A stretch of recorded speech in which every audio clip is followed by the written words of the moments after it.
As mentioned in the last video, lifestyle design is much more than just working online. Rather, it's just about putting your lifestyle first and your career second. It's turning your priorities on their head, and it's recognizing that you don't have to live to work anymore. But the most obvious example of this is still working online. So, just to illustrate what most people will picture when you say the words lifestyle design, let's take a look at one particularly popular type of lifestyle, that of the digital nomad. So, what is a digital nomad?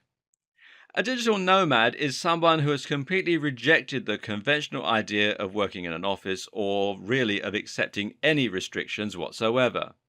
Instead, this is someone who has embraced the possibilities of the internet and taken them to their furthest extremes by becoming a nomad. What this means is that the digital nomad is able to travel the world, stay on the move, and see lots of different countries and things. All the while, they will work on a laptop wherever they can find Wi Fi in order to provide services, run a blog, marketing, or otherwise managing some kind of business. The lifestyle of the digital nomad then would typically involve exploring, traveling, and meeting new people during the day, and then spending the evenings working in cafes and bars while soaking up the atmosphere. They can go wherever they want, see whatever they want, and never have to answer to anyone in any sense. What's more, the digital nomad can work significantly less than the average office worker. That's because the cost of staying in hostels, traveling on cheap rail fares, and generally living their kind of lifestyle is much less than renting a property or paying off a mortgage. The digital nomad knows exactly how much money they need to do the things they want to do, and then they work just hard enough to fund those specific intended activities. If they don't manage to make the money that day, they can stay where they are. If they do make the money, then they can afford to try something more exciting. The digital nomad lifestyle is one that will be incredibly appealing to the right kind of person. If you're someone who wants to see the world, if you value your freedom and experiences above all else, and if you're able to forego your creature comforts, then you'll get a real joy out of being able to see the world on your own time and live the life you want. But it's certainly not for everyone. If you're somebody who likes to relax in a nice warm bath while drinking tea, then you might struggle with constantly moving from one hostel to another.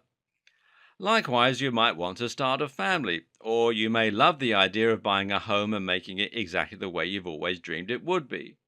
But this is the whole point of lifestyle design.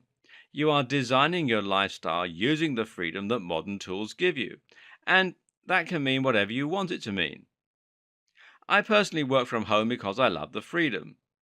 I don't actually work out of a home office, though, as I find that claustrophobic.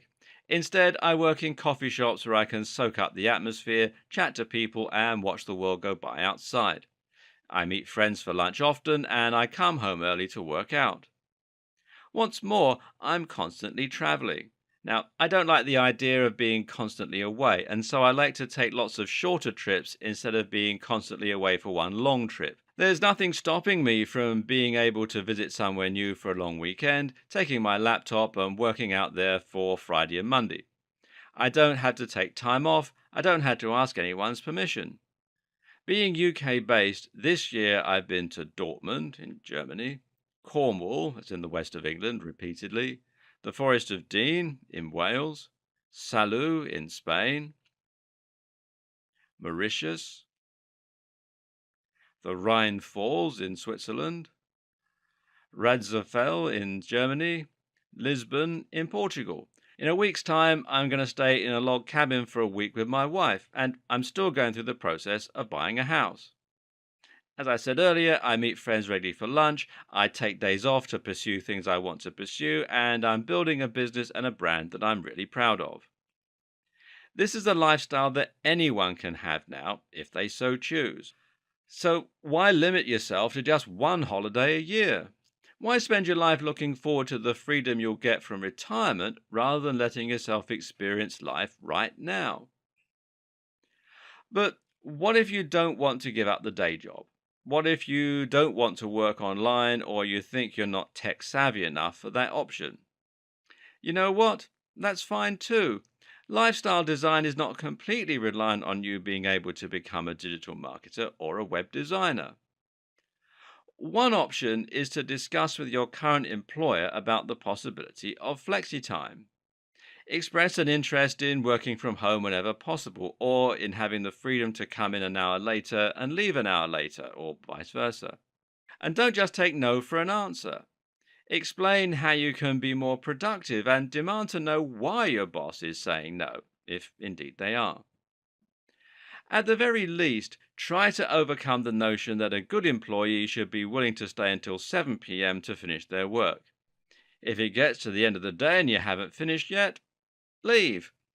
As much as you might feel a pang of guilt at leaving your work unfinished, it's the burden of management to make sure that work is able to be completed in the time given. And if you're not able to do that, then they need to hire more staff, take on less work, or generally rethink. It's not your responsibility. And that's one of the few perks of being an employee. Better yet, though, is just to change your job altogether, but now to think of your work in an entirely different way. Instead of finding a job that will pay the most and potentially also involve taking on a lot of responsibility that you don't enjoy, instead think about what you want out of life and what kind of job will be best suited to giving you that. So, for example, this might mean becoming a rubbish collector. Being a rubbish collector is something that many of us wouldn't consider to be a good or glamorous job.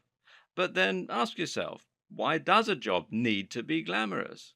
Why does a job need to carry importance or respect? Why is it important to you that people sound approving when you tell them your job? Instead, focus on the actual merits of being a rubbish collector. You start work early but finish early, giving you plenty of time to exercise, engage in hobbies, or spend time with family. It's surprisingly well paid for what you're doing. It's physical, meaning you can get some exercise. You don't have any stress or responsibility. At the end of the day, you get home and you forget about work rather than worrying about the things that you haven't managed to finish. Now, I'm not saying that you should really become a rubbish collector, not for a moment. But I am saying it's a viable option if it fits the lifestyle that you want to live. And it's a good example of why you should consider jobs that you might traditionally have rejected in the past. There are many other career choices that can give you even more freedom and flexibility, and that might prove to be an even better decision. For example, driving instructor. A driving instructor is someone who has all the stability of being employed, but all the freedom of being self employed. You can decide when you want to take on clients, and you can arrange lessons so that the rest of the time you're free to do what you want to do.